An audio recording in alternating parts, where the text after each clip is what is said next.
ଆଣ୍ଠେଇ ଆଣ୍ଠେଇ ଦଣ୍ଡବତ ଯାତ୍ରା 2 ମାସ ତଳେ ମୋବାଇଲ ଟାୱାରରେ ଚଢ଼ିଥିଲେ, ଏବେ ଦଣ୍ଡବତ କରି ଆସୁଛନ୍ତି ଭୁବନେଶ୍ୱର। ଢେଙ୍କାନାଳରେ 2 ମାସ ତଳେ ମୋବାଇଲ ଟାୱାରରେ ଚଢ଼ି ପୂର୍ବତନ ଓଏସ୍ଏପି କନେଷ୍ଟବଳ ରୁଦ୍ରନାଥ ନାରାୟଣ ଦାସ ଆଜି ପୁଣି ଥରେ ନିଜ ଗୁହାରି ଜଣାଇବାକୁ ମୁଖ୍ୟମନ୍ତ୍ରୀଙ୍କୁ ଭେଟିବାକୁ ଭୁବନେଶ୍ୱର ବାହାରିଛନ୍ତି।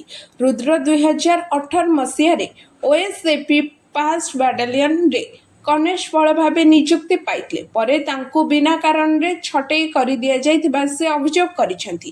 ଘରେ ଆର୍ଥିକ ଅନଟନ ଅଭାବରେ ରୁଦ୍ରଙ୍କ ମା ମଧ୍ୟ ଏବେ ଦୁରାରୋଗ୍ୟର ପୀଡ଼ିତ ହୋଇ ମୃତ୍ୟୁ ସହ ଲଢ଼େଇ କରୁଛନ୍ତି। କିଛିଦିନ ପୂର୍ବରୁ ତାଙ୍କ ଚିକିତ୍ସା ଏବଂ ତାଙ୍କୁ ଚାକିରିର ପୁନଃ ଥଇଥାନ ଦାବି କରି ଏକ ମୋବାଇଲ ଟାୱାରରେ ଚଢ଼ି ଯାଇଥିଲେ ରୁଦ୍ର।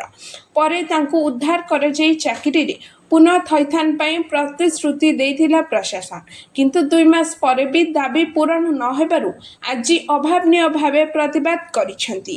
ଆଣ୍ଠେଇ ଆଣ୍ଠେଇ ଦଣ୍ଡବତ ଯାତ୍ରା କରି ଭୁବନେଶ୍ୱର ଆସୁଛନ୍ତି ମୁଖ୍ୟମନ୍ତ୍ରୀ ମୋହନ ମାଝୀଙ୍କୁ ଦେଖା କରିବା ପାଇଁ। Bureau report, around Odisha live.